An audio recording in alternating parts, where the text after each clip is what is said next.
Okay, the next step is our collar. So it says to sew 3 sides of the collar pieces together, leaving the notch side open. I do not have notches because I cut them off. And so I can look at the picture and I can figure out that they're talking about this side because this is angling up. So they're saying to leave this part open. I'm going to put my right sides together. Your interfacing should be on the inside. I mistakenly ironed mine to the outside, but since my fabric is very similar, I am okay with it. I don't think it's going to look bad for the under collar to be slightly less fuzzy, but hopefully yours looks a little more accurate with that. And it says to just sew 3 sides, and it doesn't say anything about seam allowance, so we can assume it's at 5/8 inch. So I pin that, and now we're going to sew it. So I'm sewing my collar together. I already did a little bit, and then I started recording. It is important that you are, when you sew, just not taking out those pins until the last second. I know I literally just sewed over one, but you don't want to let your pins out too soon, or you might end up with pushing excess fabric over. It's kind of happening here. I'm trying to keep that fabric distributed so I don't end up uneven at the end, and just not give up on that. And I'm keeping all the way to the corner, and then I'm going to pivot, keeping it at 5/8 inch. That looks good. Just to this top. So again, leaving that edge open, and I'll just sew kind of right off the edge like the picture shows. Okay, so that's the collar sewn together. The next step says to trim my seams down and my corners, and then I'm going to turn the collar and press it, and then baste the raw edges together. So I'm actually going to sew along the top. So that's a lot of steps. Basically, we need to prepare this collar to be able to be flipped, and it's too bulky right now. There's a lot of fabric. So it says trim your corners, and we're not crossing the seam line, obviously. So trim these up, and then go ahead and cut your seam allowance down in half. So it's at 5/8. I'm cutting it down to closer to, I want to say 2.5/8, but that's not a thing. So just about half.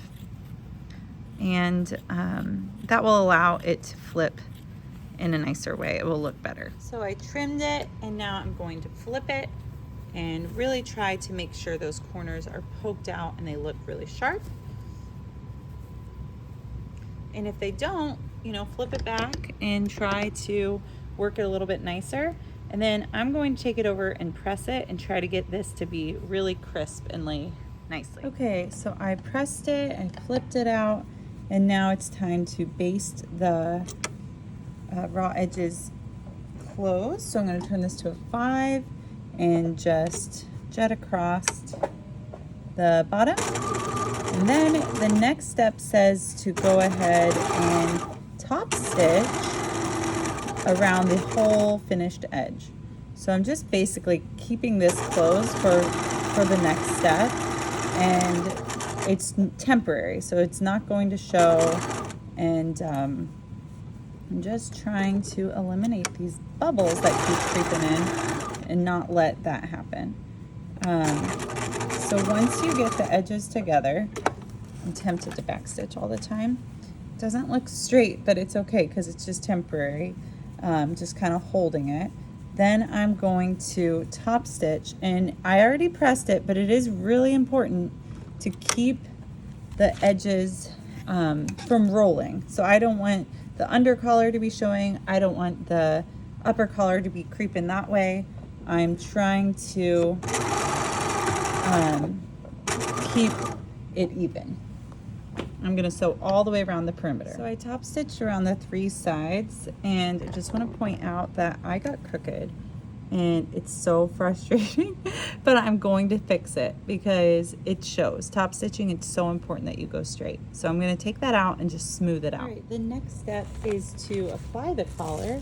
It's been top stitched and it's been basted, and now it says to, let's see, here we are, 13. It says clip the neck edges of the jacket to the stay stitching on outside pin collar facing side to neck edge of jacket, placing small dots at shoulder seam, matching centers and back at large dots, and baste into place. And then you can see the picture here. So it doesn't quite go to the edge, and that's the small dot. So if I were to lay this out on my pattern piece, I could use tracing paper, I could use a marking pencil, but I can see that this small dot here should be aligned to the seam here at the shoulder seams. So I can kind of lay it out and make sure I'm there.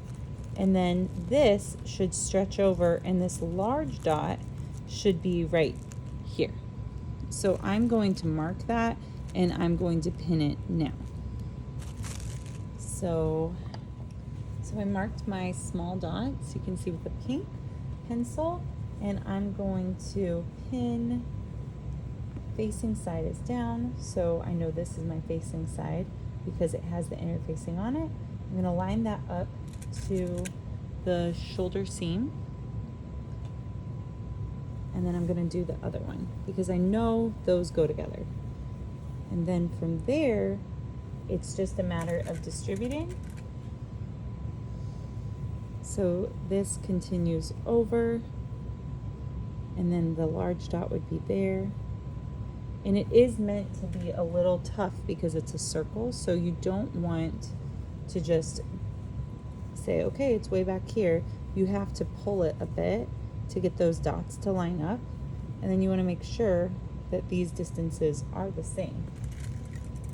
So once I've pinned that, I can turn it around and focus on this section and pinning it evenly as well. And then it does say to baste in place, and this is one of those places where I wouldn't ignore it. I would go for basting, because if it looks bad or if it's not quite even, we can straighten it out a bit. So now I'm gonna sew it. All right, I'm basting this in place, and you do need to help the fabric fit. It is a curve, so I feel a few bubbles. I just need to make sure I'm helping that along and keeping those seam allowances open as you go over the collar and the shoulder seams. And I'm just making sure I've got a lot of layers here that I'm not accidentally sewing something down. And so continue around the collar at 5/8 inch at a baste.